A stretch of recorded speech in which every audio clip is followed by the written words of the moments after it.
Welcome to Henry KNG TV.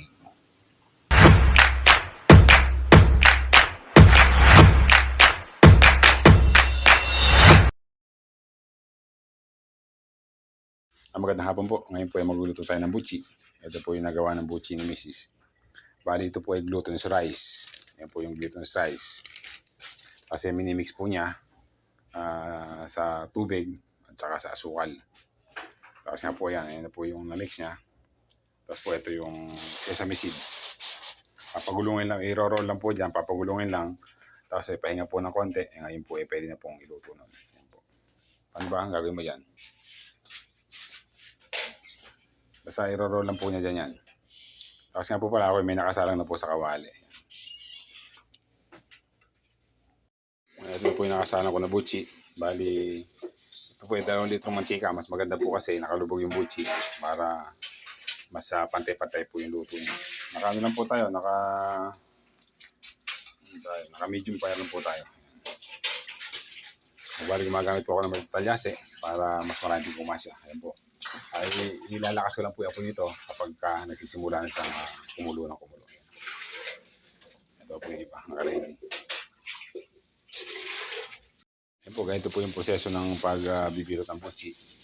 Una po, ayun nga, gawa sila ng tawag dito, dough, parang dough. Ayan. Tapos po pagka nabilog ng ganyan, babasahin lang po ng konting tubig.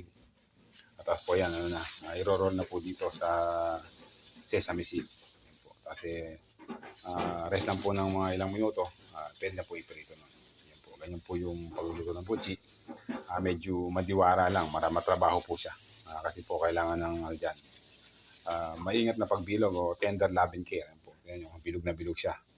Tingnan niyo po yung proseso, babasahin po ng tubig. Yung tubig po may halo ng glutinous para kumapit po yung sesame seeds. Ganyan po yung pagpuproseso ng butchi. Ayan. Tapos ilalagay po niya dun sa i-roll po niya dun sa may sesame seeds at saka pagkatapos po nun at saka po niya bibilugin.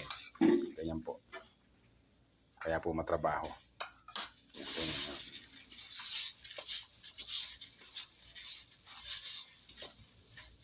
Doble-doble po trabaho. Nakita nyo yan. Pero maganda naman po yung produkto niya. Bilog. Yan po. Yan po tayo sa aking piniprito na. Nakita nyo, gumagalaw-galaw po yung mga butchi. Kasi nga po, mamaya-maya po, kusa po siyang iikot. Ganyan po yung butchi. Umiikot po siya. Kaya kailangan talaga ay maraming mantika. Ayun po. Pagka po konti mantika, hindi po siya iikot. Ayun po natin yung gumagalaw.